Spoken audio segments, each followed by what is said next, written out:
Hi, and welcome to the THC Show. I'm your host, Neil Magnuson, and this is the show where we talk about truth, hope, and change. We try to find out what's really true in this world, harder and harder to do all the time, and we try to find some hope about what the future can hold, and some ways to get there, some mechanisms of change, if you will. A little bit of a recap. This is the show where lately, for the last several months, we've been on a quest to get permission from the federal government to have a community-based cannabis store that would deal with the medical needs of people and be low barrier, which is the real key to everything, is to have low barrier access to the cannabinoids that we want to give to people. We've been fighting this fight for quite a while, and unfortunately it is a fight.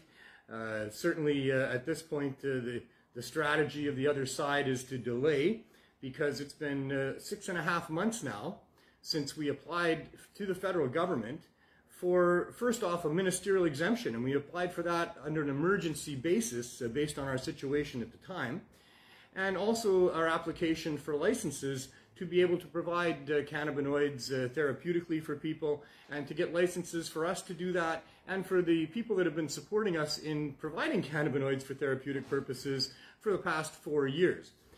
This is the Cannabis Substitution Program that has been operating for over 4 years now, and providing especially high-dose edibles to people in an effort to offset the use of opioids and other street drugs because of the epidemic of overdose deaths that's been going on for over 5 years because of a tainted drug supply. So we've been proving this for all of that time that it works. We have hundreds of people, literally hundreds of people, that we provide cannabis high-dose edibles to, that have been using them to not use the street drugs, and we've been saving their lives in that process. We have doctors and professors and all the local harm reduction groups that support us. Dr. M.J. Malloy has put out numerous papers demonstrating and showing the efficacy, proving the efficacy of cannabis for not just substituting for opioids in that sense, but for dealing with all the drivers of addiction that cause addiction in the first place, the depression and the pain, the anxiety, the different reasons that people turn to opioids and other harder drugs. Cannabis, and especially in the form of, like I say, high-dose edibles and concentrates, are able to deal with those things. And so we've been proving that. There's been well over 50 papers released, peer-review papers, and so that our application contains all of that stuff.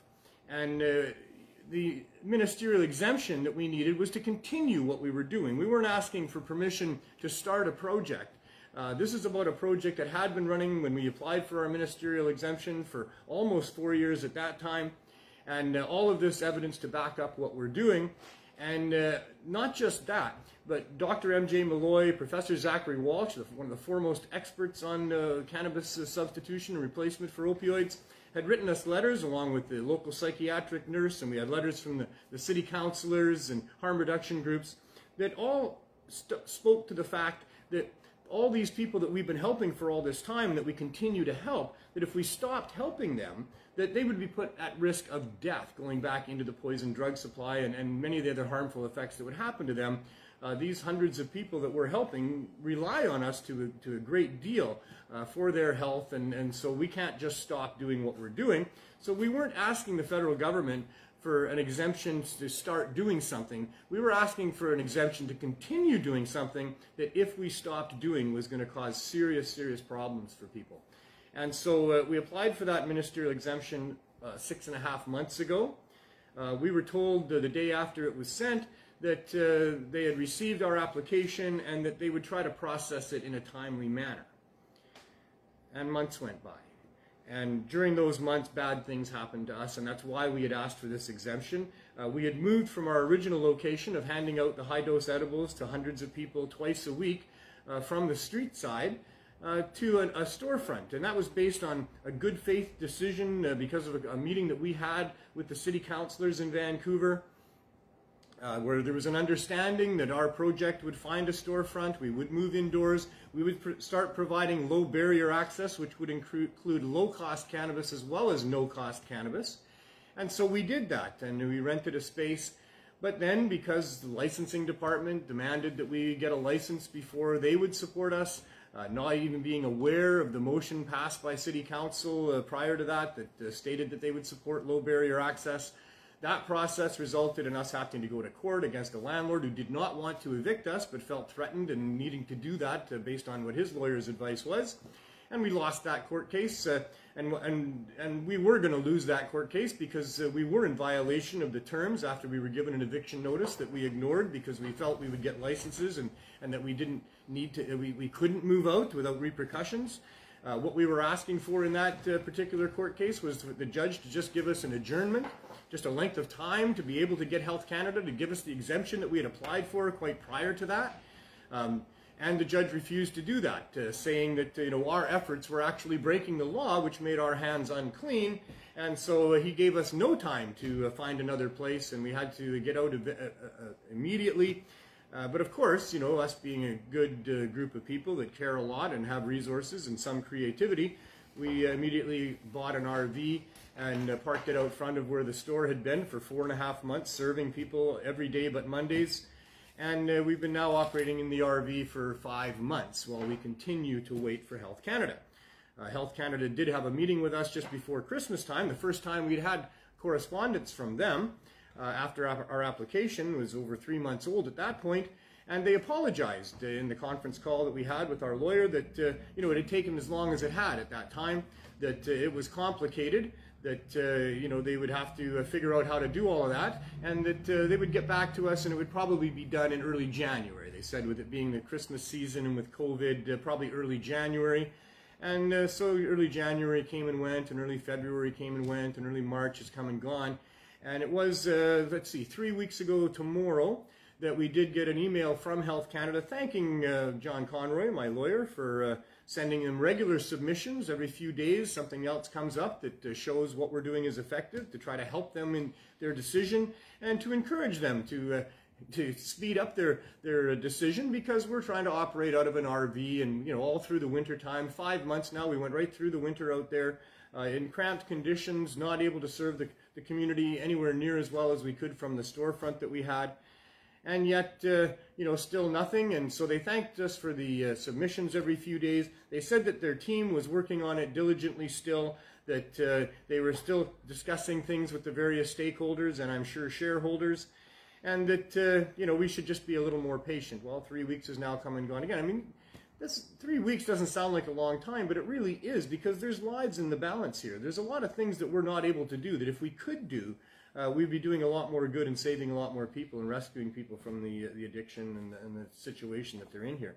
So it's really unconscionable that our government is taking as long as it is on all of this, but that's kind of where we're at, and we're just waiting patiently for a little bit longer. I don't want to take action against the government. I know that's a route that we could go and would likely be successful in. Of course we would, but it's not the right way to go. We're really trying to provide the opportunity for the government to do the right thing. I mean, they can be heroes in all of this. I mean, they can really do something positive to help out this situation where our loved ones are being taken through, only government policy. I mean, the whole prohibition of drugs is what's driving the overdose crisis in the first place. And the tainted drug supply that's killing people is killing people from all walks of life. It's not the down and out and the homeless that are the only ones being killed by this. It's all through the different levels of society, so that many people have lost loved ones, and it's just a crime is what it is. So we're still hoping that soon the government will do the right thing and recognize that what we're doing is something to be supported, that there's a lot of good political currency at play here. They could easily give us a ministerial exemption. I mean, that's the real point here, is that I certainly understand that it's complicated to give us licenses and to our suppliers, the good people that have been helping us for 4 years to get good quality cannabinoids to people that need them, to help them get off opioids. These are people that are invested in what they're doing in supplying for us. They know that they're helping to contribute to addressing this serious problem of us losing our loved ones. And so those people are trusted by us, but we still test what's going on. We test everything that comes through to make sure that what we're giving to people is the right thing. We have all the proper testing equipment. We have certified technicians to run those equipment. So there's no reason that we can't continue to have the same suppliers that we've been using, to do it the way that we've been doing it.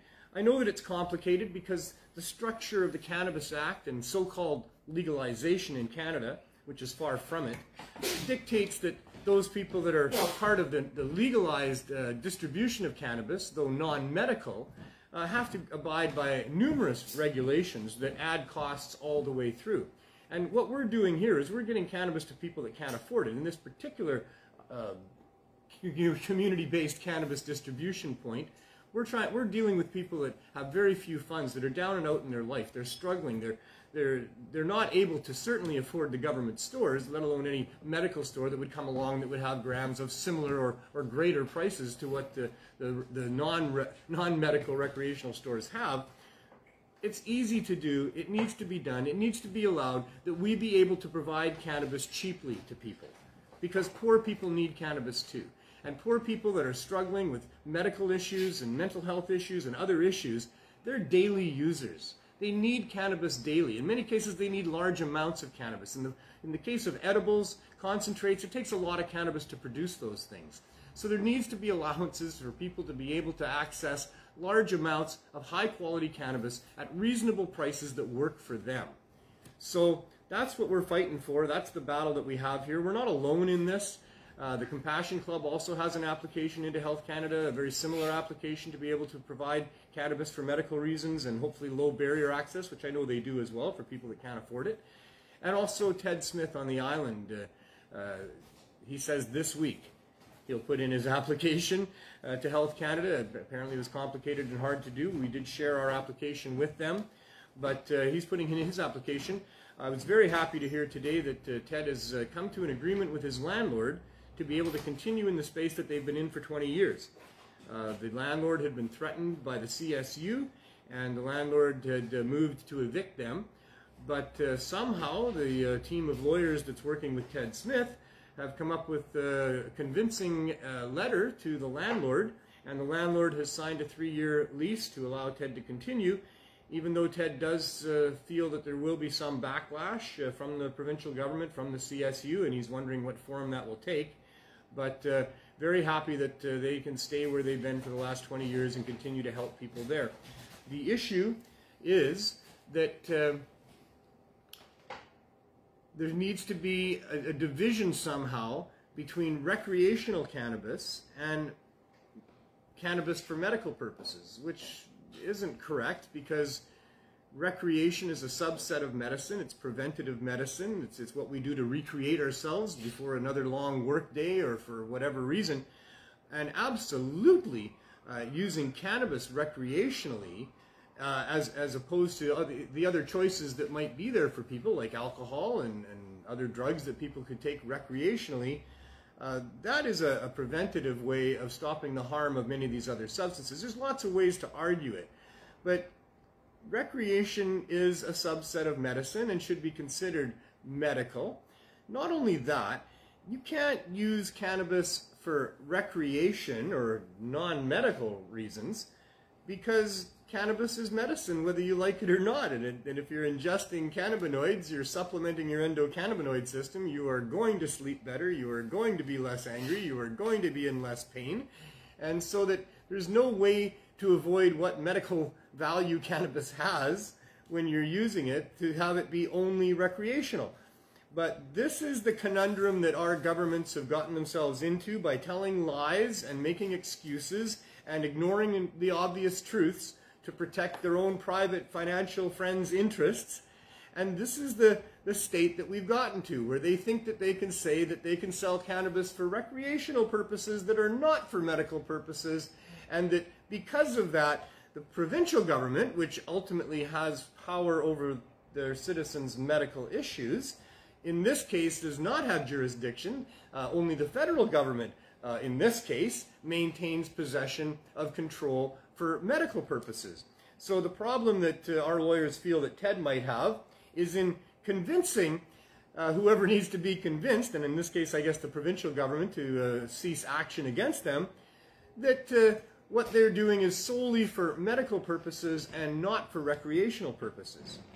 So I'm not sure how you do that, but I think that maybe you get people to acknowledge on purchase that there's a variety of different reasons medically why people could be using cannabis, and without having to divulge what that is, that's what they're using it for. but it's all just silly and nonsensical. All of this is silly and nonsensical. All of this is preventing easy access to cannabis, and that's the real problem here.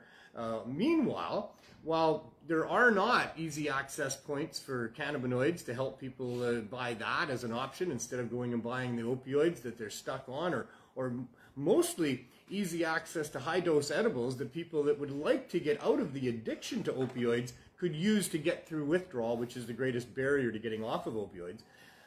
The longer there is not easy access, the more problems that we're having. And I see today that the death toll from the opioid crisis is continuing to rise. It's up to 5.5 human beings every day now that are dying here just in British Columbia. So it's long overdue that we get this done, isn't it? I mean, shouldn't we be able to get that piece of paper signed by a minister to say, go ahead, continue what you're doing. You've proven beyond a reasonable doubt that you're helping people.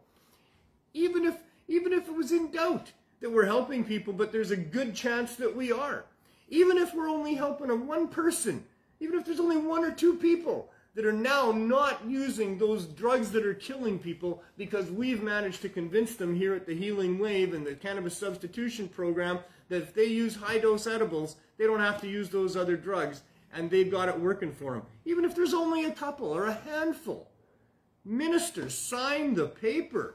Sign the paper. If you're the public servant who's in charge of trying to help with this situation, if you're called the federal health minister, then my goodness, sign the paper immediately. Let these people do what they're doing, because not only is there a handful of people being helped, not only is there just a pretty good chance that what we're doing is helping people, there is clear evidence that we have submitted from professionals in the fields that we're saving people's lives. We're rescuing them from this epidemic of overdose drugs.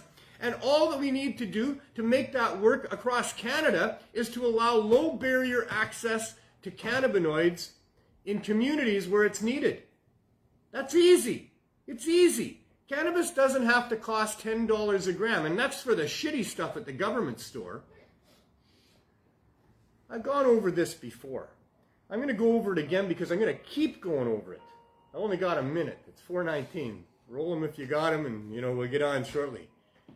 You can grow cannabis expensively, like anything else. You can grow heirloom tomatoes, and you can grow fancy orchids, and you can grow expensive cannabis and put a lot of money into it and demand a lot of money for it and get a lot of money for it because people are willing to pay for it. But that doesn't mean it has to be that expensive, because it's easy to bring cannabis to market that hasn't been grown expensively with a whole bunch of high-tech equipment. It's a seed that grows into a plant that grows flowers that you can dry out and use. They could be brought to market for the similar prices to any other plant that's brought to market. And I'm not talking per gram. We don't pay per gram for anything else that we buy. We pay for our fruits and our vegetables and our herbs and the things that our farmers create and grow for us by the pound. And we wouldn't pay $10 a pound for any of it. That'd be outrageous. And yet, that's what the rest of the marketplace is about. And this is just a plant like any other plant, except it's not, because the government has its hooks into it. And the government has decided that we can get so much money for this that we're not going to let people have it for cheap.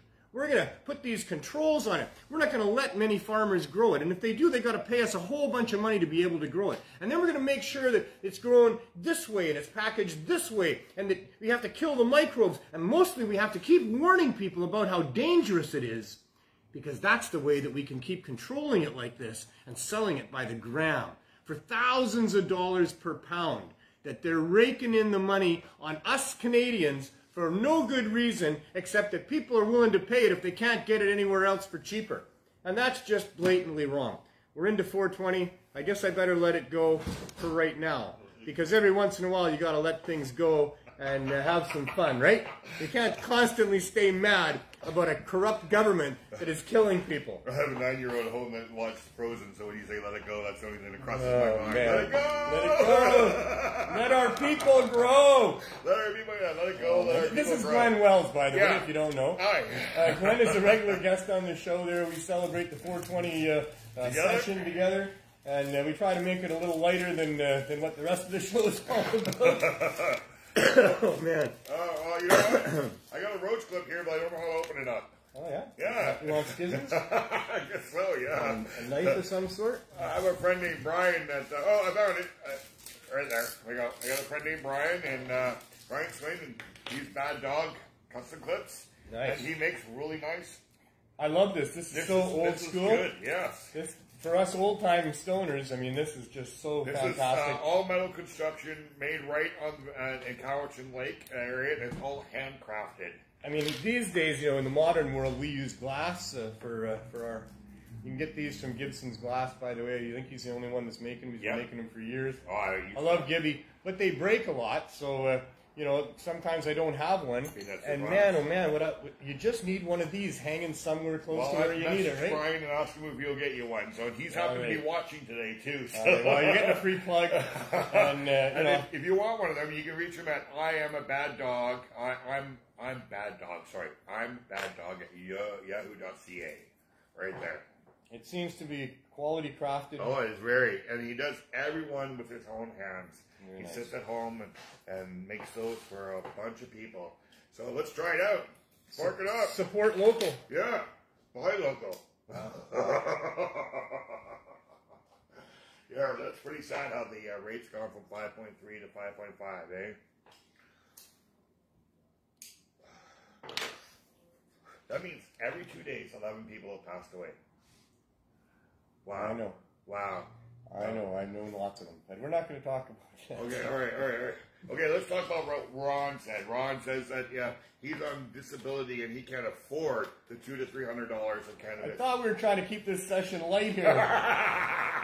We know, Ron. But we were talking about what Ron is talking about. Yeah, I know. Yeah, because he was saying the government should pay for it. But all right, we'll just continue on with what we're talking about because, you know, you don't have anything else prepared for me. Oh, I do. Yeah. Well, it's springtime, Neil. Overgrow the government, by the way. Yes. Overgrow the government. Overgrow, yeah. That's never stopped being the way to do this. This is why we've gotten to where we are right now. Don't stop growing cannabis. If you're able to grow cannabis, grow cannabis. It's a wonderful thing to do. It happens to be worth a whole lot anyway. I'm going to be growing in my backyard this year. Everybody should that can. Yeah. I mean, why wouldn't you, right? I mean, got with the prices of cannabis, why wouldn't you grow your own? I got some nice night nurse seeds from Doug and Michelle. They gave me some nice night nurse. So shout out to Doug and Michelle. Yeah, thank you very much. Shop. And they got new puppies. Have you seen them yet? Yeah, I saw Sadala and Booker. Oh my gosh, I know. It's like a those daycare. dogs are addictive. Yeah, I've had many friends who have those dogs. They're highly addictive, and be careful. It's a serious addiction. Yeah, because they're starting again, right? You can't stop. It's like, so lovable. It's almost like tattoos, I guess. So lovable that you can't stop. I know. I understand. I completely understand. I understand people with addiction. Yeah. You know, it is what it is. Everybody's addicted to some things, and addictions are fine as long as you can maintain them, and as long as they don't interfere with other areas of a balanced life. You can have a good addiction or a bad addiction, right? Absolutely. Like you could be addicted to doing jigsaw puzzles. Addiction means you can't stop without some serious effort. That there's compulsion to do something. Video games. And breathing. Breathing. Yes, sleeping. Sleeping, breathing, eating, water, sex, feeling like you're doing something of value. You know, all of those things are addictions. They're all natural addictions. Yep. And then there's these problem addictions, or these addictions that arise out of other situations. Yes. And sometimes they're manageable and they're fine, and sometimes they're not. Sex addiction, right? Addiction comes in so many different forms. Yeah. I mean, and it's a funny word. I mean, I know if Chris Beers is watching the show, I hope you're still watching me, Chris. You know, it's driving him crazy that we're even using the word. What, sex or addiction? No, addiction. Addiction, yes. He doesn't believe there's such a thing as addiction. It's all just choice. And ultimately it comes down to choice. Well, or it could be compulsion. Well, compulsion, there you go. Compulsion, right? Because then there's choice with compulsion. Yes. And then it depends on how much compulsion there is to make that choice. And it's easier for some than others to resist the compulsions when it's going to go beyond what's normal and what's balanced. Right? Well, like you said, when you're withdrawing, you don't want to go through the withdrawal pain, so the compulsion would be to use again. Oh, for sure. So that you don't feel the pain. For sure. Right, yes. Yeah, there's very, very strong compulsion to continue to use opioids, if that's what you want to talk about. Yeah. But addiction comes in so many different forms. It's really a reaction to something that has been somewhat traumatic, is the way that it's mostly. I mean, that's Dr. Gabor Mate, and I concur with a lot of what he says on those lines, that it's a way to cope with something. It fills a void. It causes a distraction from. There's many reasons why a trauma would cause somebody to start a compulsive behavior to try to just deal with that trauma, and that's what happens. And then it can build on its own, and there can be all sorts of other things that move in there to keep it going. And the more people tell you not to, the more you're going to. You know. And there's a lot of psychological issues in there as well. But this is the human condition. This is who we are as human beings. We learn. And it's not fair to say that it's just the same for everybody, and that it's all about just personal choice, and you can just as easily choose not to as you can choose to. It's not as simple as that at all. And we need to have compassion for people that are stuck in a place that is not of their desire or creation. It's just what happened to them. It's circumstance. Yours is not lit, though. I know. And this one's got the medical leaf. We never showed that. The medical leaf and the hot leaf. Did I do a good job of that? I probably didn't do a good job of that. I'm just learning.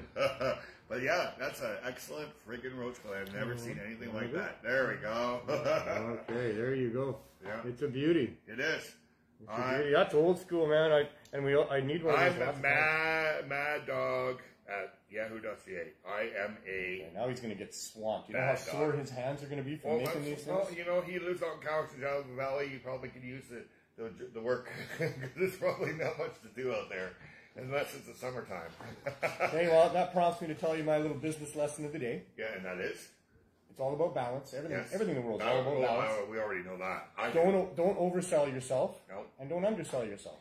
So if you have a great product, and you put it out there that you've got this great product, and you generate, it's about marketing as far as how much response you get. So if you do a good job of marketing, you better be able to be able to do a good job of producing. Yes. Because a lot of times people overmarket what they've got. They get so many orders they can't keep up, and then in the whole process of trying to get up to speed, you know, they fail because they can't satisfy the orders, and then they get a bad reputation, and then so just try to keep growing your businesses at a level that balances your ability to produce what it is that you're able to market. Yeah. So.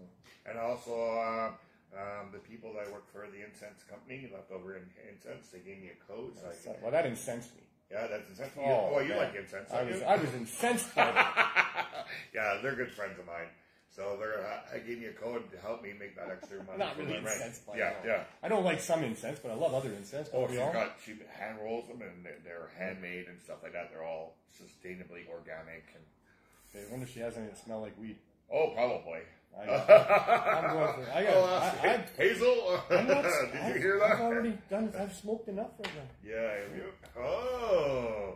You know, I find that the cannabis. Is tapping out. It was never really, it was so. It shouldn't be a competition all the time. It doesn't have to be. That's the best way to put it. Joke about that. Some people compete. It's good. I did too. It's okay. It won't kill you. And it's good to find the levels here and there. But for me, I mean, you know, I guess I live in a wonderful place where we have a lot of really good cannabinoids. And then I'm kind of blessed because, you know, I have this system. My system doesn't seem to need that much cannabis to be really high. Yeah. You know, not too high because I function fine. But I can get too high if I keep smoking when I really don't need to. Really, eh? And it's been an issue for a while. I haven't got too high in probably over 5 years. But you don't get to the point where you feel like you're so saturated with cannabis that you're just not, like your head is thick or anything like that? Last week when Pat was here, he smoked that stuff in the jar. Oh, yeah. That got me to the point where I remember that now. Yeah. I was saying that to him last week. I was like, wow, that stuff hit me hard. Right? It was like pretty good. So yeah, we do. People green out sometimes, and that's what. I wouldn't say green out, right? But it was. Not you, but I'm saying people do. Yeah. It was, so I guess I just have an earlier green out level than most people, because most people are green out with dabs or something. We're all different, right? I'm sure that Snoop Dogg can probably smoke me under the table. Yeah, man. You know. Yeah, man. But yeah, remember this. I remember back in the herb school days. That's what he had. When my son and I were being invited to all these different pot parties all the time, and people were coming to the herb school every day and, you know, wanting to smoke weed with us and what have you. And I remember him and I sitting talking about it, saying, "What are we going to do, Dan? Are we going to try to, like, you know, just keep it moderate somehow? Yeah. Or are we going to build a tolerance?" And we decided we had to build a tolerance. That's the only way to do So it. Dan went to Mark's 350 gram hot box, and he really put up the tolerance there. I guess. Yeah. Yeah, well, that was a really good demonstration, you know. Alien OG and some Ortega shatter. Oh, that's nice, eh? Jerry Martin's in the house. Yes. Yeah, that was quite a demonstration that they had there. Yeah. I like demonstrations. Me You too. know? Oh. I like demonstrations because you're demonstrating, you know, whether or not this is the case or not. You're testing to find the truth. Demonstrating is about finding the truth. Yes. And so then now, talk about demonstrations. We had one recently at the art gallery. 100 people sleeping at the art gallery for the farmers. Oh, really? Yes. Did you not see that on the news? Never saw it on the So news. if they can do that, then maybe 420 we could have 100 people in different locations. If they're allowing, the city's allowing 100 people to get together outside, then why can't we do something this year? For the next 3 weeks, they've reduced it to 10. Oh, did they? And it has to be the same 10 people that you're always with. Oh, yes. You can't go from a group of 10 people this night and a different group of 10 But if people you're the on a next night. patio, you can eat with 100 people. Shit, we're down to 5. Oh, this is now the restaurant thing. Yeah, well, that's what I'm saying, right? That's if the patio would accommodate that many. Yes.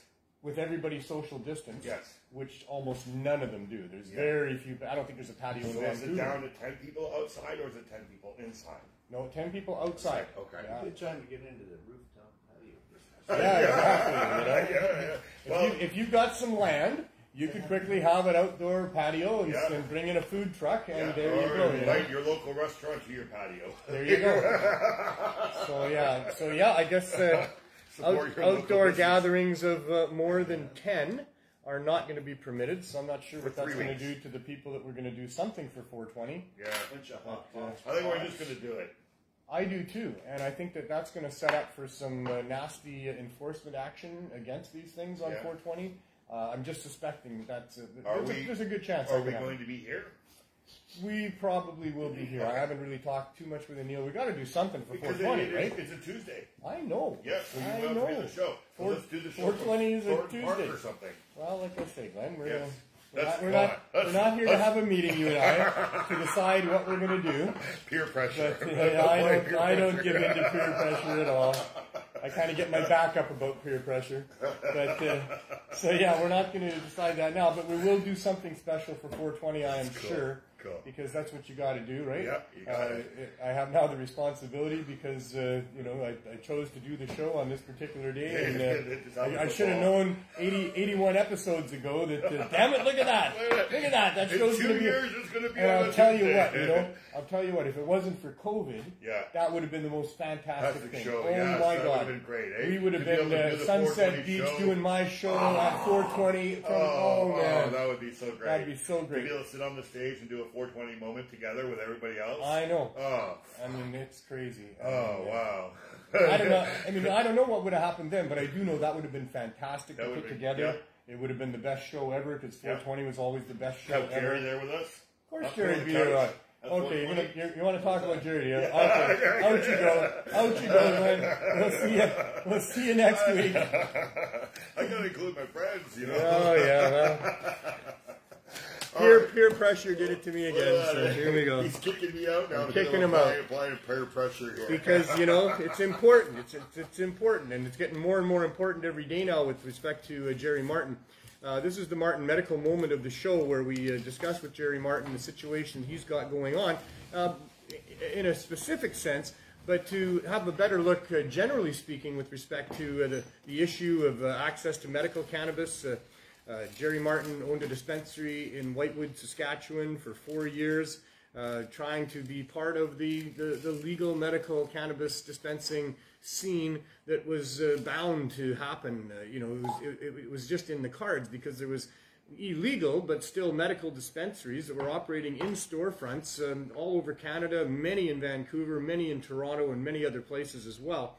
And so that Jerry felt that he could give back to his community. There was a need within his community and the surrounding community to have access to cannabis for medical purposes.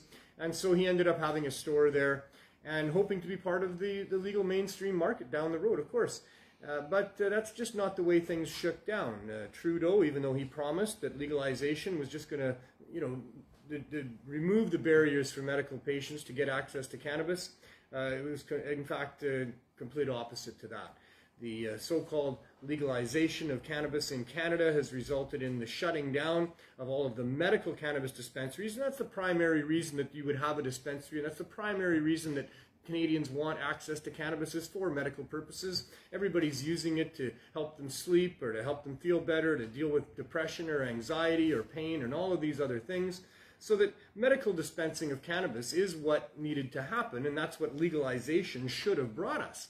But instead, Trudeau's version of legalization was a non-medical model of so-called recreational, trying to pretend that's not medical and trying to pretend that cannabis used for recreational purposes doesn't also provide all the medical benefits that it does. But nonetheless, that's how they've decided to structure it to protect themselves from liability, so because they don't want to admit that cannabis has medical value. They still don't, even though there's 430,000 Canadians that are prescribed by their doctors to use cannabis. It's still not accepted as a medicine by Health Canada. And all of that is only driven because of the United States and the federal government there deciding that cannabis has no medical value. It's a Schedule I drug. And so this crazy situation that we've got now has resulted in the bowing to the activists who proved beyond any reasonable doubt that they'd been lied to for years about cannabis being this evil thing that needed to be prohibited with the criminal law, and was in fact something of benefit to society, something that wasn't hurting anybody, that you couldn't even die from an overdose, and so that it was wrong to have it prohibited. And so the federal government ran on a platform of legalization that was supposed to give us as activists what we've been asking for all of these years, and promised that that's what it would be all about. But when you really looked at the fine print, which Freddie Pritchard did, and I wish we'd all listened to him a little closer, you know, it said right there on the Liberal website that they were really going to protect children, and they were going to restrict access to cannabis, and you know, it would be for adult recreational non-medical. It said all of that. And yet we were still, you know, living the dream that legalization was coming, and that really we would just have, you know, access to cannabis the way everybody would like to get it. And yet that's not what's happened at all. And so in that process, rather than Jerry and his medical cannabis dispensary getting approved and brought into the mainstream marketplace, he was ordered to shut down. And in the end arrested and had his properties seized, and is now facing charges and is facing large fines. And that's been going on for over 4 years. So this has been an 8-year-long process, from 4 years of running a dispensary for over 1,000 people in a small community, to another 4 years of fighting the government, trying to prosecute him, and yet still not getting his day in court to this time. And yet this is an important episode of our show because we're getting close. And the date is within a month away, April 26th, 7th, and 28th in Regina, Saskatchewan. This hearing will sort of take place, but let's bring in Jerry at this point and see what's really going on. Hey, Jerry. Hey, how you doing? I'm doing pretty good. How are you doing? I'm doing good. So, yeah, the court case is going on in Regina via television or what? Yeah, I don't know. Oh, my God. Yeah, it seems to be. I'm going to appear in person. I requested to be in person. So you will be in a courtroom with a judge in front of you, so you get that, eh? Yeah. Okay. Yeah. And but your lawyer won't be there? Any of the lawyers going to be there in person? You know? Pat's lawyer is probably going to be there. I think he's a local lawyer. Yeah. So I mean, there's all kinds of travel restrictions now. Regina itself is closed right down. I'm not sure how long that's going to last. Oh, is it? Yeah, you can't leave Regina. You'll probably be allowed to get in. I mean, it's for essential travel only. 14 days. But so it's 14 days. So Pat was just here in Capilano, and he's going back today. He has to quarantine for 14 days when he gets home. Wow. So that's why he's leaving now. So I think you need to be there by the 13th. You need to be there by the 13th. Yeah. Well, I'm not going 2 weeks early. I can't do that. I don't know. I think you want to do the Zoom thing. So I guess I'm doing the Zoom thing. Yeah. I'll look into it anyway. Yeah, look into it. Yeah. A day or two. Well, that just sucks. Because I was with Pat yesterday. All of it I just sucks. find it so disconnected with everybody on a video. Nobody, Yeah, me too. You know, Nobody gets to see your emotions. Yeah, well, nobody's forced to be in the moment. Yeah. Right? Yeah. You know? Yeah, and I know about that. Yeah. I've had even worse ones that dealing with Health Canada, for example, there's no video going on, it's all just audio. You know, it's in a conference call, but audio is even way worse, you know. So, I don't know, it does make me a little less optimistic, I'll be honest with you. I mean, I've been very optimistic about your case since the beginning. I don't think they have a case against you, and I think you've got a great case. I think you're going to do great things in this case. But, you know, I still got to be optimistic. Yeah. I'm that kind of guy. I assume the best, always. I don't expect very much, because expectations are dangerous, for fuck's sake. And that's a tough balance to keep. But that's what I try to do. And, you know, fingers crossed, we'll all do our best, and we'll fight them if we don't get the right outcome again, right? Yeah. But I think that we should. We'll just see. I don't know. Yeah. I don't know. I was going with the flow, man. Yeah, eh? You know, I did what I said I'd do. I stuck it out.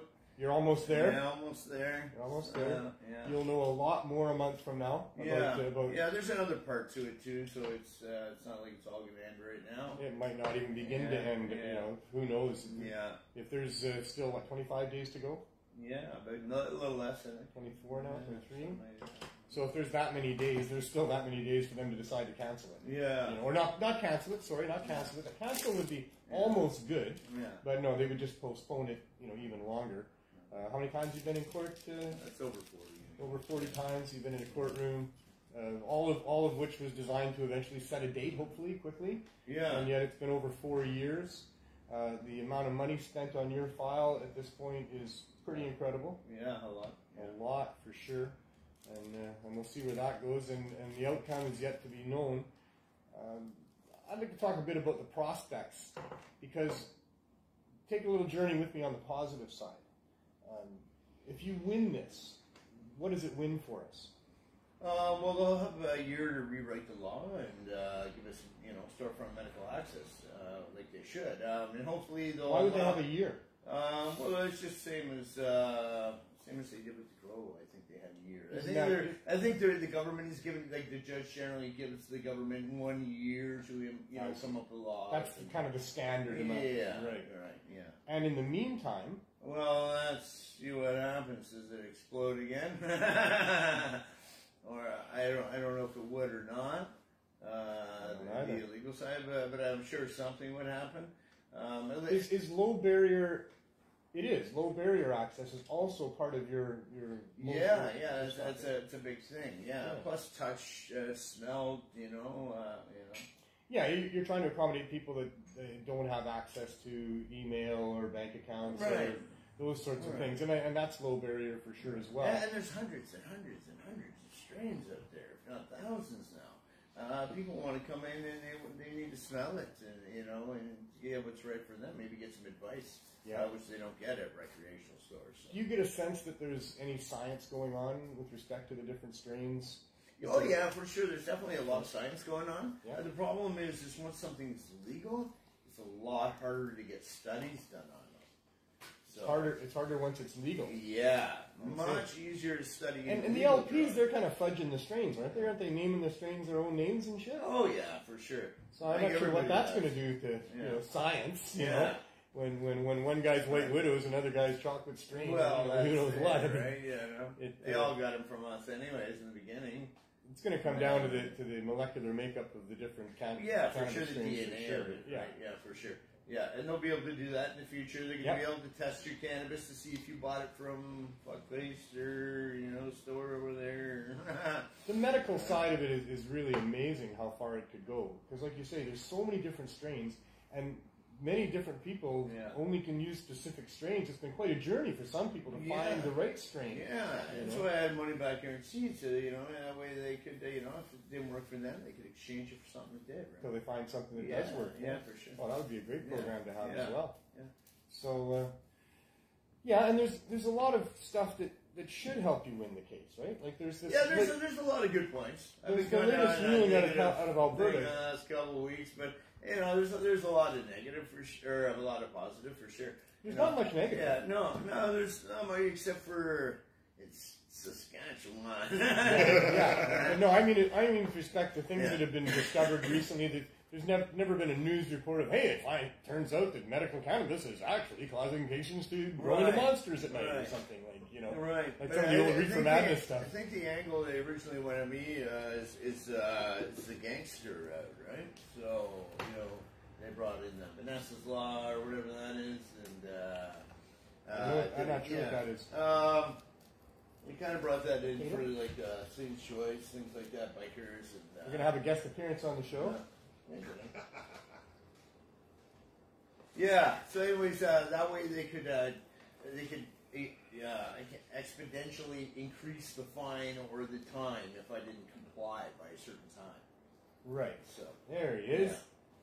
There he is. Hi, Cato. You gonna come up and say hi? Yeah. Cato is the cannabis cat. He was our shop cat. He was just a tiny little kitten, and now he's growing up very much. You gonna come up and say hi? Probably not. They don't do what they're told. No. If that was my dog, Miss Murphy Brown, she'd be all over it. She'd be like licking the camera. And You had a dog named Murphy Brown. yeah, Miss Murphy Brown. Miss Murphy Brown was my dog. She was a rescue dog. She was a Sheltie Terrier cross. She had a fantastic coat, gold with the white and all kinds of.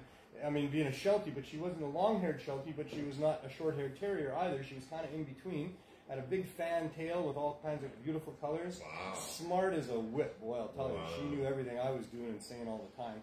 And she lived to be 16 years old. She was my best friend for 11 years. That's how long I had her. Wow. And very blessed to have Miss Murphy Brown. She still comes and visits me in my dreams. There you go. Cool. And, that's wonderful.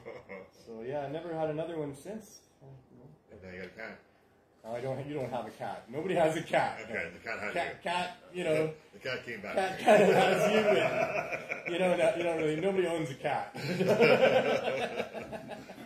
You can own a dog, man. They're yours for life. I think Jen knows that's it. There's not much loyalty with a cat. She's got 6 cats. Somebody else puts out a cup of milk, and they could be gone in an instant. So, anyway, back to things here. Yeah. So. Very hopeful that things work out. I think that what you're doing is a big step towards what we're trying to accomplish as well. If you're successful, that's going to help us a great deal. And it looks like Health Canada is not going to come out with giving us permission before you get to court. Although, like you say, just getting to court on that, for those 3 days that you got doesn't necessarily mean that the outcome is there yet at all. Right, yeah, no, it's just no, it's really just to go over affidavits and it's actually scheduled not to be determined in those 3 days. Right, yeah. It's just the beginning. Yeah. Do you know when the second part is going to happen? Do you have dates for that? He's hoping to have it all done by the end of summer, so. Okay. Yeah. I think we've heard that before, though, haven't we? Once the process starts. Didn't the prosecutor make comments like that in the past as well? Of course, with this COVID. Yeah, I know. Yeah. And now the new variants. Oh, yeah. That changes everything. I was just about to go give in and get the vaccine so I could travel, but what's the freaking point? Fauci says the new variant isn't even testable for. Yeah. So, probably there'll pretty quickly be another variant that this vaccine doesn't work for. Well, plus that vaccine didn't work out too well anyways, did Apparently it? not. Yeah. Only if you're over 55. Yeah. I know. Are we crazy yet or what? Yeah? Yeah, what about the people who've already got it? Why do I feel like I'm being gaslit on several different ways? But I don't want to talk about that because it's serious business, right? People are dying. Yeah. And, we all got to just wear our masks all the time because everybody is contagious everywhere. And that's just how we need to live from now on until they tell us it's safe. I just wish they would explain to us what things are safe, but no, I shouldn't talk about this. Not enough information. The information we're getting is not enough information. No. We're much smarter than this, or at least we used to be a year ago, most people. But once you've been gaslit for a while, you're willing to accept a lot of different things. Everybody's got masks on anyways. Why can't we just travel? Everybody's wearing masks everywhere. Even in their car. I Have a good night. Oh, even. You said it. It's true though, because, and I guess we will talk about it for a minute, because I like the truth, and it's hard to talk the truth sometimes, and that's a sad thing too. The truth is it's getting harder and harder to talk the truth, and so, there's something going on, and it's dangerous, and people are dying, and we need to be careful, and all that kind of stuff, and I agree 100% with that. But there's a lot of other things that are a result of that. Not the economic side of things is a whole other issue, but the mental health issue is the one that's really front and center for me. And so that affects that. We've all learned in the first few months what the parameters of the virus kind of are, and how we don't want to get too close to people. We don't want to be screaming into people's faces. Nobody should be sneezing or coughing on anybody, and that sort of thing, But now they've just allowed people to continue to be more and more scared, and behave obviously overtly in public, like, you know, everybody always wearing masks, not everybody, but probably over 50% of the people right now out on the sidewalks by themselves. The sidewalks are not crowded by any means. People are walking by themselves with masks on all the time and driving by in cars with them on all the time. And for me, I feel the mental health side of feeling like I want to go ask these people, you know, why do you want to wear a mask? It's okay if they want to wear a mask, you want to wear a mask. Really none of my business, except that I think that they're wearing it because they're scared and they don't need to be. And if they could be just told, well, hey, you don't need it from here to here, right? You need it if you're getting close to people that you're concerned about, and mostly, and massively ineffective. Horgan did that. Horgan did it during one of his news conferences. He said, go to the grocery store, wear your mask. When you get out of the grocery store, take your mask off and enjoy your life. He did. He did say that. He did say that. It was once. I haven't heard it more than once. I've got the video for it. It was well over a month ago, maybe 2 months ago that he said that. When you go in there, when you get out of there, take it off and enjoy your life. They need to spend more time explaining to people where you don't need to be scared and how you can protect yourself and live without being in fear all the time. And we all most people figured that out pretty quick. You know, you keep your hands off your face. You know, you don't sneeze on other people or let them sneeze on you or cough or whatever. That's what you, and if you're sick, stay home. I mean, people get that if they think they might have it, they don't go out in public. But whatever, you know, you can't win these arguments because there's asymptomatic people that are spreading it and don't know it and blah, blah, blah, blah, blah. And so, I don't know. What I've noticed a decrease of is them telling us to sneeze into our elbows. They're not saying that anymore because they used to in the very beginning told us to be touching our elbows together instead of our hands, right? I don't hear much about because it's not in there, but our elbows anymore. It seems to have dropped away, right? Because maybe they realize that we're telling them to do this, but we're telling them to do this too, right? I saw one the day before yesterday where they were talking about the masks and how you have to make sure they're tight to your face and, you know, loop the things around your ears. I wore the mask for 2 hours yesterday while I was going to get some blood work done and an EKG to just see if the headaches are more than stress. And wow, my ears were so sore, you know, from wearing that. And you know, I know people on the other side are going to be going, you know, you can't be complaining about sore ears. People are dying. You know, shut your mouth, Neil. You're an anti-masker. I'm not an anti-masker. Some masks are easier to breathe through than others. They've got these little things, rubber things now that you can just hook the string onto the back of your head. That's a better idea. It's not on your ear anymore. Although I'm sure it would start to aggravate the back of your head if it was tight too, and that's where my headache starts. To make your back tighter or less, Wear a balaclava, you're going to be just try to wear that into the bank. They're going to cancel me for this episode. I'm telling you.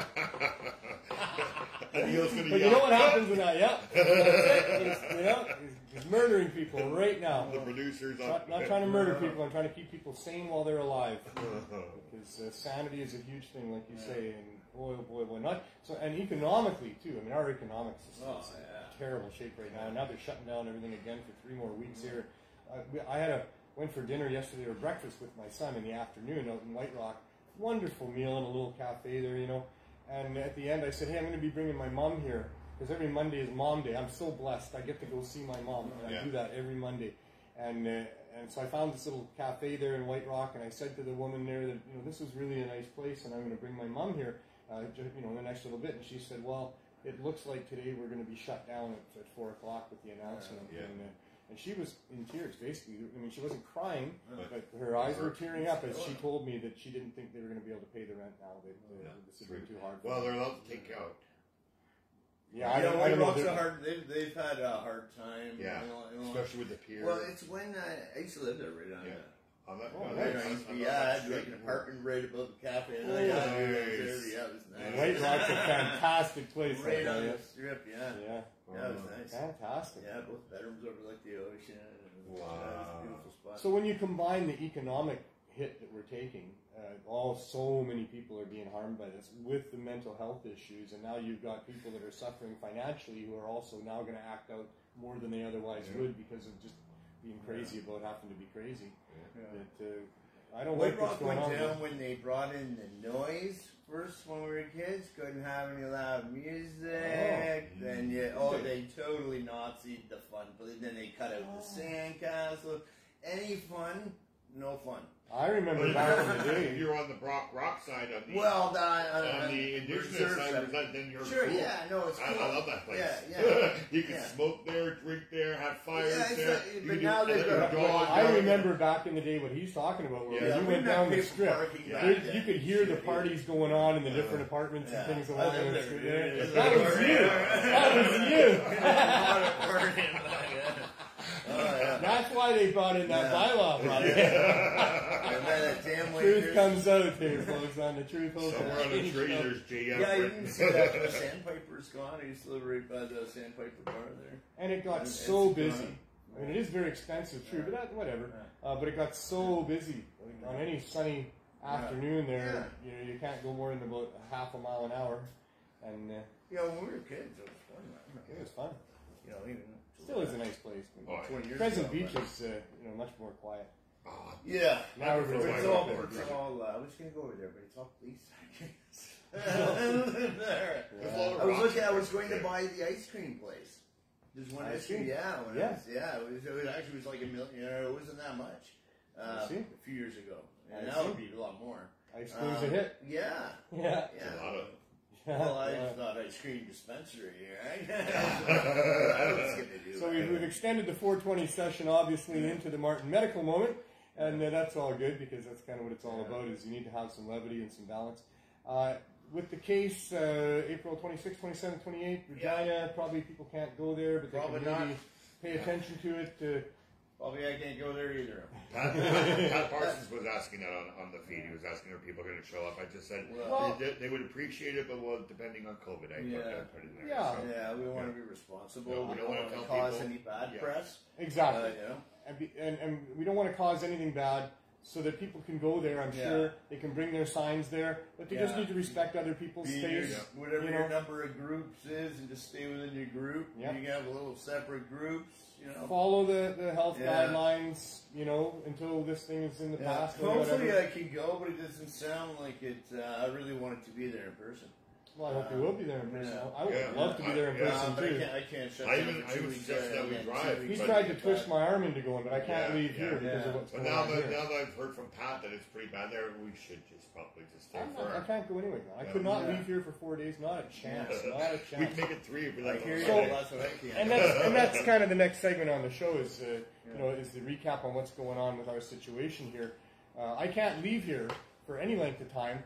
And here this is the shop that we had. We're at Cordova in Maine in Vancouver. And we were here for 4.5 months, opened under good faith because the City of Vancouver councillors had understood through a meeting that we had that that's what we were going to do is open up a storefront, provide low-cost and no-cost cannabis as part of our program that we've been doing for now over 4 years.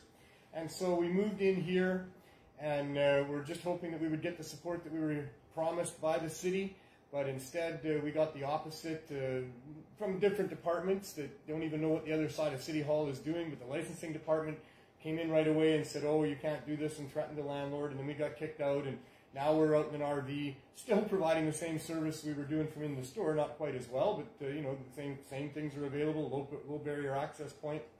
And we immediately, and had before, filed an application for licenses. We're trying to do the right thing the right way. We've never hidden anything here with the Cannabis Substitution Program and what we're trying to accomplish. I've always put out signs whenever we were doing our giveaways. I presented this to the Vancouver Police Department back in November of 2016, as well as to City Council.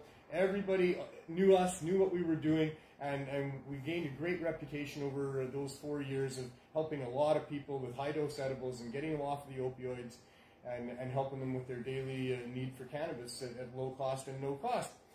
So now, having been evicted from the store, having Health Canada not yet properly give us even a ministerial exemption to be able to keep doing what we're doing with some protection. If we got the ministerial exemption, we could move back into the store, which we're still paying rent on, and we could get the city to allow us to be here until the licenses could be figured out. That could all happen, but it hasn't happened. It's been over 6.5 months, like 1 day short of 6.5 months now since we filed our application for an emergency ministerial exemption. And so 5 months ago, we're now into we've completed 5 months of being in an RV 6 days a week, right outside where the store is here, providing our service from that. but we were raided by the VPD 2 weeks after being in the RV. Because the street vending team came upon us and saw all my signs saying what we were doing and the cannabis in the window, and so stole all of our stuff and gave us a huge hit, wouldn't give it back to us. No charges, no itemized lists of what they took, nothing like that at all. They say it was just random.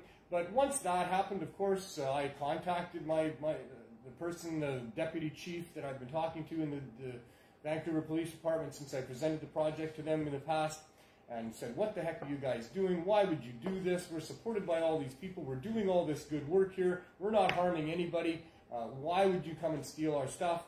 He said he'd look into it and somebody would contact me from the VPD, and they did. And I had a conversation with that person, Candace Murphy. She apparently was in charge of the downtown east side beat cops. And I took great care to express to her over about 20-minute time about the whole journey of how we got to be where we are, but especially that our program is the lifeline for 250 people, but more than that, hundreds of people that we are helping to keep off of opioids and to not die. I was very clear to express to her the support that we had from doctors along those lines, that these people would be put at risk of death if we were to stop. And yet she had the gall to say to me, about 11 weeks ago now, maybe it's 12 weeks ago now, that, they're very sympathetic. They hope we get our licenses. But until that time, we were to stop what we were doing. I said, you couldn't possibly have just said that to me. Didn't you hear what I just said to you about people going to be put at risk of death? These are vulnerable people that we care about. And she said, well, that's fine. We're the police, and that's what we're telling you to do. And I said, I don't care who you are. You can't tell us to shut down. We won't shut down. She said, we will come and arrest you. I said, you come and arrest me then if that's what you have to do. But there's 10 people that are going to take my place, and we're going to get a new vehicle every time you take the vehicle that we got. We're going to keep doing what we're doing. We will not stop just because you don't care about the people we're trying to help, and you're a corrupt police department. We're not going to stop doing what we're doing. So she said, you're being told on this date at this time to stop doing it, and we're going to come and arrest you. And that's how the phone call ended. And so, we're continuing to do what we were doing because we will not stop. We cannot stop under all good conscience any more than Mr. Martin could not stop helping people with his dispensary. He'd been relying on you for years for their medical needs. You can't turn people like that away. That's not the right thing to do. Human beings shouldn't be forced by public servants in a free country and a democracy to do what's not the right thing to do, especially if it could end in death for people. So, we're still doing what we're doing here. And now we're 5 months in the RV. There's been no interference from the Vancouver Police Department since that time. We have had some contact with Health Canada before Christmas. They apologized for taking 3 months at that time. Said it was complicated. It would probably take until early January. But here we are. It was 3 weeks ago now that they contacted us and said, we appreciate you continuing to give us submissions of why you're doing the right thing. And we're continuing to work on it for you. And please just be patient. So here we are, still functioning from an RV instead of from a storefront, hiding to some degree. I can't put my signs out that say what we're doing. We can't even put a tent up to let people get out of the elements while we're trying to help them. But we're there on the down low, sort of, although all the VPD members know who we are and what we're doing there, and they're very aware of us. Got a renewal on his lease there. Yeah, we talked about that earlier in the show there. It's great news that Ted Smith on Vancouver, who's on a similar path to us, trying to get licensed to provide medical cannabis to people, had his landlord threatened as well. His lawyers were successful in getting the landlord to believe them that they wouldn't be interfered with, I guess, and so they agreed to a 3-year lease. So good on them for doing that. Our lawyers tried to do that here with our landlord, and were unsuccessful in convincing him that, just given enough time, we would get our licenses and they wouldn't be fined for what they were doing. And I believe they would not have been fined, even though now it's been, 5 months since the actual eviction, 6 months since we were negotiating with the landlord about, just give us time. And here we are 6 months later, we still haven't got what we're looking for. If we had not been evicted and we were still running the store here, I don't think we would have been interfered with by the city in running our store. And I don't think that he would have been fined or penalized in any way for having allowed that to happen while we wait for Health Canada.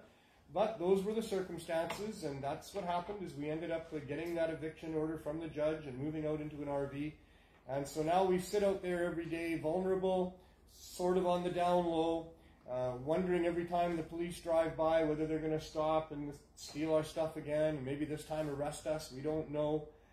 Stuck in limbo with respect to how we could move our program forward. We have significant plans of doing what we're doing even better than we're doing, and helping even more people in more profound ways. But all of those things are on hold while we just maintain what we're doing out in the RV, and waiting for the day when we get that permission. It will allow us to have a bank account. It will allow us to fundraise. It will allow us to have a proper store and an outreach vehicle, and do a lot more good in the community than we're doing right now. So we're waiting for all of that, and that's why I couldn't leave and go to Saskatchewan for 4 days to be there. I mean, there's very few things that would keep me from being there, Jerry, and this is one of those things, is that my presence is required here. Should the governments decide, or the DPD decide to come and swoop down in on us or do something like that, I cannot be not here with the rest of the people that are doing this. I need to be here for sure. I feel that. As soon as I was to drive east and get past Hope, my heart would be in my throat the whole rest of the way. I'd be anxious as hell. I left my place. Yeah, if Jerry does the Zoom thing, we could be with him then, because we'll be in our bubble. Well, I'm sure there's ways we can at least keep track of what's going on. There'll be people there, I'm hoping, that'll be tweeting what's going on. Maybe that'll be Jerry. I'm not sure if they allow that. Sterling could be there. Sterling might do that. Right, because he's already in that city, right? So yeah, I'm sure there's going to be support there, 100%. And I'm sure we're going to get reports of what's going on. We'll all have our fingers crossed and our hands on the keyboard, ready to, ready to defend you in whatever way we can from wherever we are remotely. But hopefully things go very well. I have some faith in the lawyers. I don't know why. Our lawyers have done a good job for us over the years. Oh, I see. Well, maybe you should take that, and maybe we should go for a little walk out to the RV and check in with the crew there and do our usual weekly update from there. I appreciate you coming on again, Jerry. Thank you. One of these weeks you won't be here because you'll probably be on your way to Saskatchewan. Just because you're going to Saskatchewan, that's all. Yeah. And one of these days we'll be doing an update on how it all went. See you all week. Thanks, guys, for coming in. Yeah, no problem. See you later.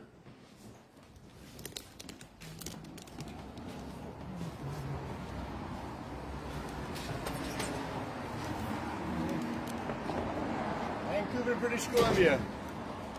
It's a wonderful spring day here.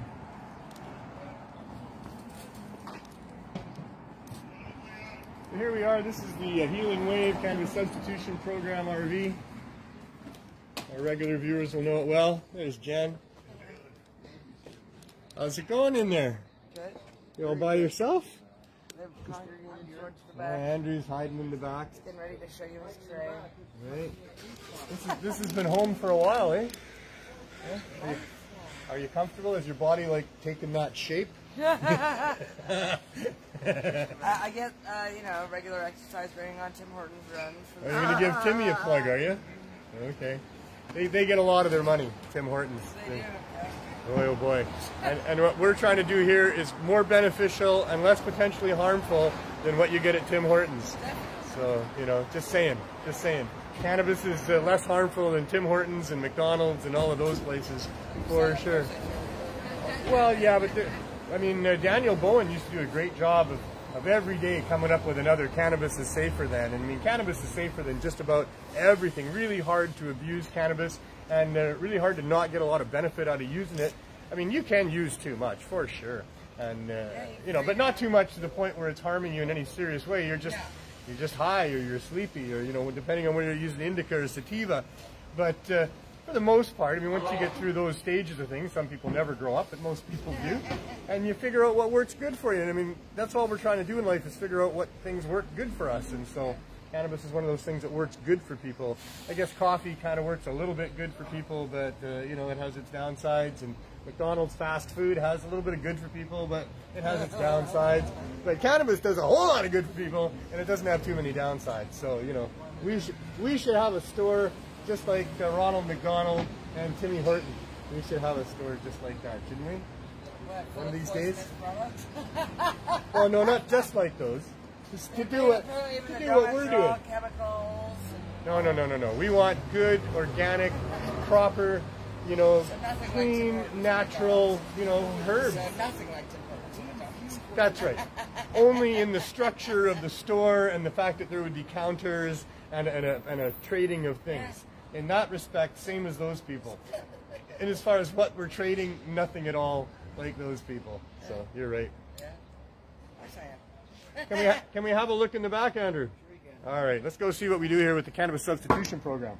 We were, like I had mentioned, for 3.5 years outside of Vandu on a sidewalk handing random care packs to people. And the vision was always much more than that. The vision was to be able to have what people wanted to have in a variety of things that they would get to choose for themselves. And that way we would get to find out what people are using, what works best for them, what people like, and that kind of stuff. So now we have evolved to that. Our storefront allowed us to do that, and we've continued that on in the RV, where we're open 6 days a week, just like we were in the store. And we got a tray of things. Andrew, what do we got here? You want to bring that out here? So tell us about the tray, Andrew.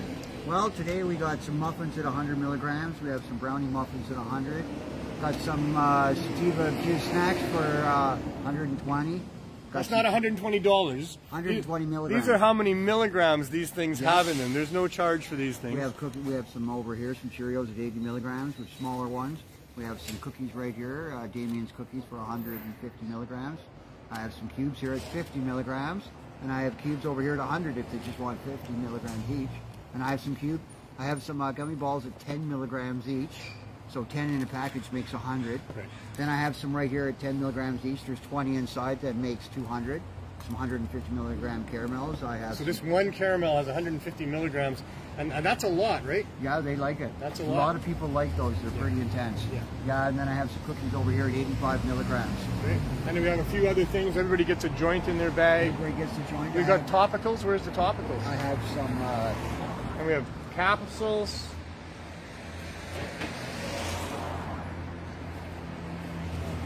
Right here, I have some of this. We got CBD capsules. We also have hybrid THC capsules. Yeah. There's Cuthbert's Cream. Do we have one of the pain sticks? Huge thank you to so many people that donate to us. You can read Jen's blog. She does thank some people. We don't do a great job of thanking the people that help us. We should probably do a better job, but these people don't care. Here. And you can just... What you do is you take it, you roll it up. I had lots of people ask for it when we were over at Vandu. Now we've got some back, right? Yeah. You just rub that on whatever spot's going to hurt you, your muscles. If you have a headache, you can rub it on your forehead if you want. It'll work. Muscles, forehead, right? It's very nice.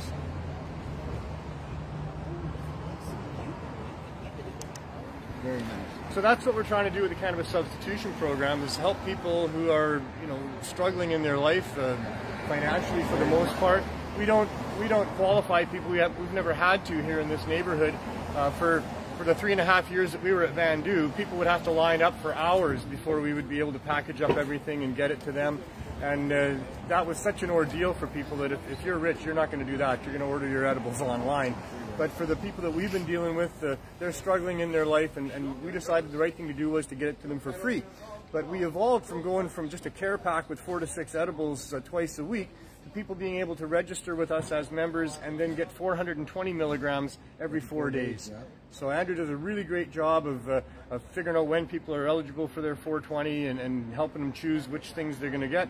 And you track everything as well. So I'm sure we write it all down. We write it all down so we know what people are taking. If they're taking the higher or the lower dosages, or the THC, or if they like the sativa or the indica, when we have those choices. All those things we're trying to track to get an idea of what people are choosing when they have the ability to choose for themselves and try different things. So that works really good. We've had good results too. And the other thing is that, you know, 250 people is kind of the number we've been stuck at for a while here, as we're a bit in limbo.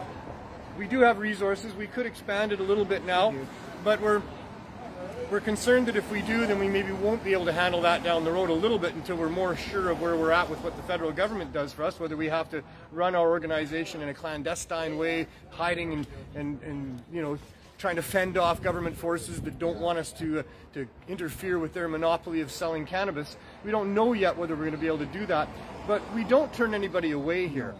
We have edibles, we have 30 milligram cookies and 70 milligram muffins, and we have joints, and we have a large number of people that come every day, and they're not part of the program, but they get given the cookie or the muffin or and a joint, whatever they need.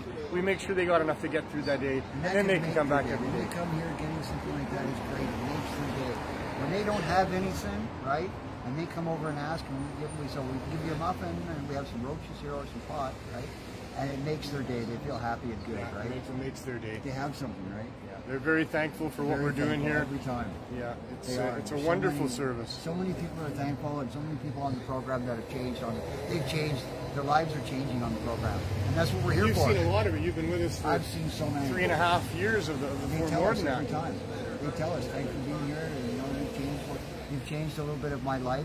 I'm not doing cocaine anymore, and I feel more energized, and my focus is a lot better now. We get a lot of people coming and telling us I get things done in my life now. It's true. Right? Yeah, it's great.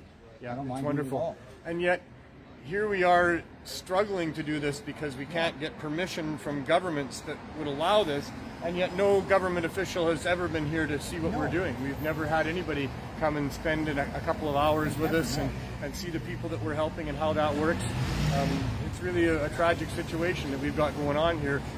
This whole thing, this little saga of ours, is a real expose of just how far gone our systems are and how corrupt our government must be to be not allowing this type of good to happen during an overdose death crisis in an effort to protect financial interests.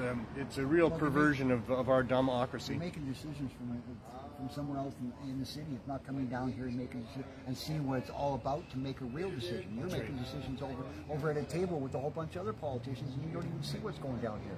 You think you do, but you don't. You have to come right down here. Waiting for in Ottawa. Yeah. They're all the way in Ottawa, and they're trying to make decisions about what we're doing here just based on what they think about things, even though they've never been here to know. This guy sees the paperwork, and then this guy sees it, and this guy sees it. Things go from hand to hand until someone actually says, well, we'll make a decision now, right? I've seen it all, and we'll make our decision. And it's going to be a good one, because it's all positive. It will be. And their concerns are not about the people that we're trying to help. No, that's not what's entering their mind about when we're helping people. The only politician I've ever seen down here that was part of the politicians was Sam Sullivan. That's the only one pushing his wheelchair. You believe that?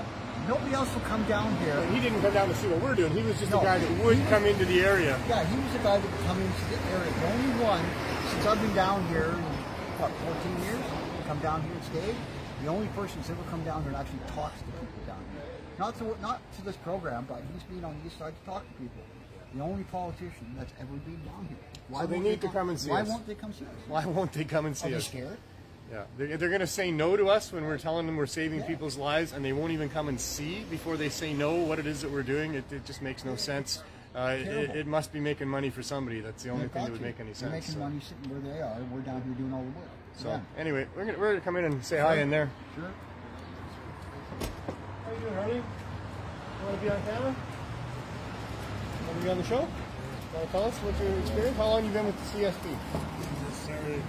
Since it started, so like 4 years. You lined up at Bandu many, many times. Every Monday and... Or every Sunday and Thursday. Yeah. Do you miss that? I don't miss lining up, I miss the conversation I have in front. Right, there was a bit of community going on there, but the lineup you don't miss at all, eh? No.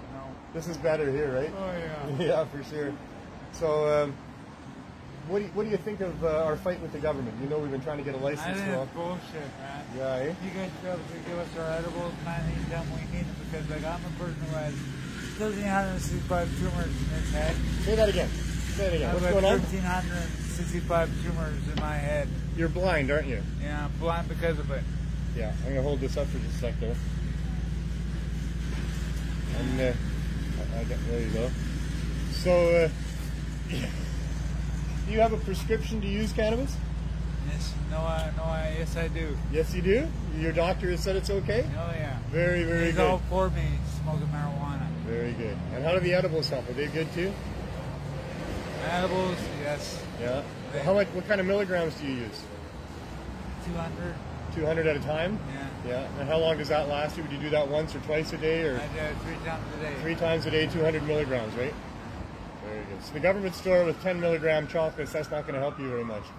You get fat pretty soon. That's 10 milligram doubles or... You get fat pretty soon. You might as well put them in the garbage. Yeah, for sure. All right, well, thanks for talking to us, Harley. I appreciate it. I love you, man. I know you've been with us for 4 years, and I'm really happy that, you know, you're still coming and getting your edibles and, you know, bringing us some cheer every time you come. So thank you for that. All right, come on, man. We'll hook you up.